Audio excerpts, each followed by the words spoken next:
I became involved in the Eruv. It was a bait and switch by Billy. And I'll tell you why. Because when he took over from Dave Lando, Rav Eider had allowed us to have 3-foot-high wood lechis. By the time I came aboard, he no longer allowed that. So Billy found a company called ECAM, where they found a broken down bucket truck to put our lechis all the way up to the wire. We were really the first Eruv. We put this guy in business, and afterwards he ended up doing a lot of the other Eruv throughout all of New Jersey. So they invested really at our expense into an insulated bucket truck.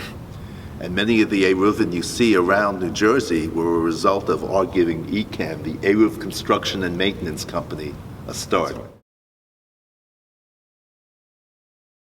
Esther and I lived in Forest Hills for 3 years. We moved to West Orange in 1978.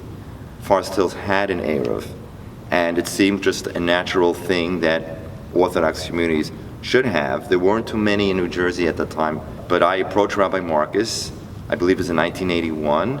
He was a little hesitant because it would be a very big project. Rabbi Marcus felt the need, if we can do it, let's do it. And we managed to get Rabbi Shimon Eider Zatzal from Lakewood, who wrote a book about the halachos of the Eruv. So if he gave his imprimatur on it and his bracha, then it would pass muster. You have to realize that to not have an Eruv at that time, which was really the norm in most communities, was really a terrible inconvenience for women. People had to stay home. Debbie used to call that cabin fever. I remember that when there was a Hashkama Minyan finally on Parshas Zachor, it was mobbed with men who would go so then they could go home and they would have their wives go to shul. At that time, a number of the rabbis in New Jersey were taking the stand that you shouldn't have Eruvin because this is how we understood Shabbos to be in the Kedusha of Shabbos. And I think for a while after Elizabeth got its Eruv, Rabbi Tite still mandates that it went down 1 week a year. One Shabbos. So that I remember distinctly the date of the first Shabbat that it was up and running, and that was April 15th, 1983, tax day, coincidentally, but I'll never forget that date. Bruce Schulzen knew Peter Shapiro at that time, and Bruce was the liaison between the Eruv committee and the community and Peter Shapiro, who issued the proclamation establishing or allowing the Eruv, which halachically is necessary. New Jersey Bell owns the telephone poles. We really needed permission from New Jersey Bell because when we put our lechis on the poles, we're actually using their property. When Rabbi Eider then decided we could no longer use 3-foot-high lechis, we had to go over 280 on Prospect Avenue. We discovered that there was a statute on the books that because the interstate highways were originally a defense highway system, that you couldn't put wires over a roadway that would impede the movement of a guided missile truck. So we had to go to PSE&G, who were reluctant to go to Washington for it, and finally they said, we give permission to put up Christmas decorations, let's just do this. Our Eruv was very, very difficult. In Elizabeth, I think it was 3 or 3.5 sides by railroad tracks. So they had very little work to do. We're stuck between two mountains. And so we had to cross the mountain. Our Eruv goes all the way into Roseland at one point. Essex Fells. It's a very wide area beyond the needs of this community, but we had to do it. Because otherwise the houses on top of the mountain wouldn't have been included. On the other side, we went over to Prospect. Going north was more difficult. We couldn't get up into Verona all the way, so they ran along the golf course. There were two areas of this town which at the time were excluded from the Eruv also. One was the lake, and we had to get a psock on that. Degnan Park. Right. Because if an area is not fit for human use, it can't be part of your chutzner. You had the fire department, you had the water tested to see if it was potable, drinkable. Right. And they came back with the ruling that it was Army potable. So then we tried to get the fire department saying, well, they used it to clean their hoses anyway. That had to be excluded for a long time. That there was a private cemetery. There's a little cemetery off of Eagle Rock Avenue, full of poison ivy, and which had to be excluded. every week almost through the summer and the winter, it was really Rabbi Marcus who went with me and basically passed on his own kavod for the purpose of the Eruv for the community.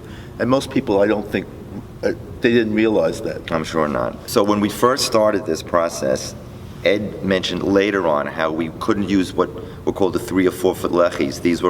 They were wooden poles, they were wooden, not even like a 1x4, that we painted brown. I remember we painted them brown in the backyard of my house on Cunningham Drive at that time. And a bunch of volunteers, we would go around to the utility poles and nail them into the utility poles. The problem was, or the issue was, we had to make sure that the lechi was lining up directly below the wires going on top. So, you know, the human eye could only do so much and see so much. So David Lando came up with a device dubbed it the Eruvometer. I guess it functioned like a periscope, where you rested the Eruvometer on the top of the lechi, and by looking into the lechi, you could see if whether or not it was lined up directly below the utility line. Either halachically, it just became a problem with those lechis. We then got this outside company to put up thin plastic poles, right, to go all the way ground, all the way up, U-tubes, to the top, under the utility poles, and they were capped with little white caps, so they could be seen by whoever was checking the Eruv. If the white cap was there, that means that everything was okay. But we cannot minimize David's contribution to the entire process and his, advice, his wisdom. The principle of the Eruv is that if you have a wall, then you have your own courtyard. However, if you could have a door in your wall, and so the principle of an Eruv, as we use it, is we make a series of doors around the community. The principle of a door is that there are 2 side beams, and on top of it there's a lintel. Is that the word? A lintel. And so the lintel has to go across the beams. So when you make an Eruv with Tzuras HaPesach, right, basically the principle is you put 2 wooden beams, or whatever it is, or plastic beams, and the wire on top is the top of the door. So it's really a series of doorways. So because of that, it's very important to make sure that the side poles, we eventually became plastic strips, rest completely underneath the top wire. Every time there's a car accident and it went into the pole, it would take out part of the lechi. The mashgiach of the Eruv, and I don't even want to say what hour of the day that person would go out at, would call in, there would be a problem. Rabbi Marcus would call me usually. We drive around with lechis to repair where these car accidents, there were always car accidents, and it was a big problem. So I would literally walk the Eruv once a year, and that would take me about 5 or 6 hours. They checked the bottom to make sure a car hadn't taken out any of the lechi, or vandals hadn't taken out any of the lechi. They checked the top to make sure that it was under the wire. And down Donnie Whitkin, who presently checks it, again, if you haven't, I encourage everybody to go out with him. You will really understand how difficult the project it is and how much work he does. Since the time the Eruv was up, that spring of '83, I think until at least 2010, this community saw a tremendous growth spurt of young Orthodox, modern Orthodox families who are now able to utilize the Eruv the way it should be. Everyone who lives in this community should be what we call a member of the Eruv. But to keep it going, we need everyone's participation, and it should only continue for another hundreds of years. We used to advertise or tell people about our community.